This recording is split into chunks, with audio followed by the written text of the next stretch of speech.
নমস্কার বন্ধুরা, জ্ঞান সাধনা চ্যানেলে তোমাদের সবাইকে স্বাগত। তোমাকে কত মানুষ চেনে এর কোনো মাহাত্ম্য নেই, কিন্তু কিসের জন্য চেনে তার অনেক মাহাত্ম্য রয়েছে। চলে যাওয়া কালের আফসোস আর আগামী কালের চিন্তা, এই দুই এমন চোর যারা আমাদের আজকের খুশিও ছিনিয়ে নিয়ে যায়। কঠিন পরিস্থিতির সবথেকে বড় সাহারা যে একটু মিষ্টি হাসি দিয়ে কানে কানে বলে যায়, একটু ভরসা রাখো, সবকিছু ঠিক হয়ে যাবে।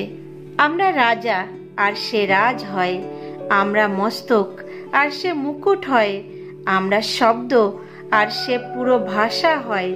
শুধু এটাই তো মায়ের পরিভাষা হয়। আকাশে খুঁজো না নিজের স্বপ্নকে, স্বপ্নের জন্য মাটিরও প্রয়োজন হয়। যদি সবকিছু পাওয়া যায় খুব সহজেই, তবে বাঁচার আনন্দ কোথায় হয়?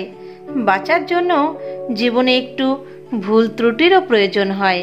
দুঃখ ভোগ করা মানুষ আগামী দিন সুখী হতেও পারে, কিন্তু যে দুঃখ দেয় সে কখনোই সুখী হতে পারে না। ভরসা সবার উপর করো, কিন্তু অনেক সাবধানে, কেননা কখনো কখনো নিজের দাঁতও জিভ কেটে দেয়। বেশিরভাগ ক্ষেত্রেই আমরা সেই সকল মানুষদের কাছে মজার পাত্র হয়ে যাই যাদের কাছে আমরা দুর্বল মুহূর্তে নিজের সকল সত্য সঁপে দিয়েছি। লোহাকে কেউ নষ্ট করতে পারে না, শুধু তার নিজের মরিচা ছাড়া। ঠিক সেই রকমই একজন মানুষকেও কেউ নষ্ট করতে পারে না, শুধু তার নিজের মানসিকতা ছাড়া। জীবনে যদি বড় কিছু হতে চাও, তবে বিনম্র থাকতে শেখো। ছোট্ট একটা বীজকেও মাটির অনেক নিচে বপন করতে হয় বড় গাছ হবার জন্য। যদি কখনো জীবন আর স্বপ্নের মধ্যে দরাদরি হয়, তবে স্বপ্ন বেছে দিও, জীবন নয়। কেননা জীবন থাকলে স্বপ্ন আবার কিনতে পারবে। মানুষ অভিযোগ করে, হে ঈশ্বর, তুমি ফুলের সাথে কাঁটা কেন বানিয়েছ? কিন্তু তুমি ঈশ্বরকে ধন্যবাদ দেবে না যে তিনি কাঁটার সাথে ফুলও তো ফুটিয়েছেন। শুধু দৃষ্টিই নয়, দৃষ্টিকোণ থাকলেই তবেই হবে। জলের একটি ফোঁটা যখন গরম পাত্রে দেওয়া হয়, তখন সে বাষ্প হয়ে উড়ে যায়। যদি এই জলের ফোঁটাই পদ্ম ফুলের ওপর পড়ে, তবে সে মুক্তোর মতো ঝলমল করতে থাকে। যদি এই জলের ফোঁটা কোনো মৃত ব্যক্তির মুখে পড়ে, তবে সে গঙ্গা জল হয়ে মুখ্যদায়িনী হয়ে যায়। আবার এই জলের ফোঁটাই যদি কোনো সাপের মুখে পড়ে, তবে সাপের বিষের সাথে মিশে গিয়ে নিজেই বিষ হয়ে যায়। প্রত্যেক পরিস্থিতিতে জলতত্ত্ব একই হয়, পার্থক্য শুধু সঙ্গতির।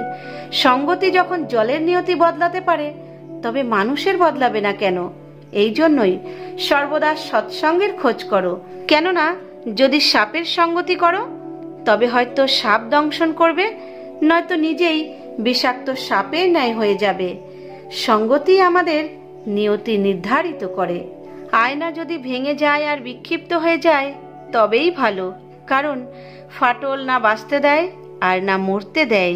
যদি কখনো কাঁদার ইচ্ছে হয়, তবে ঘরের ভেতর প্রাণ ভরে কেঁদে নিও, কিন্তু দরজা সর্বদাই হাসি মুখেই খুলবে।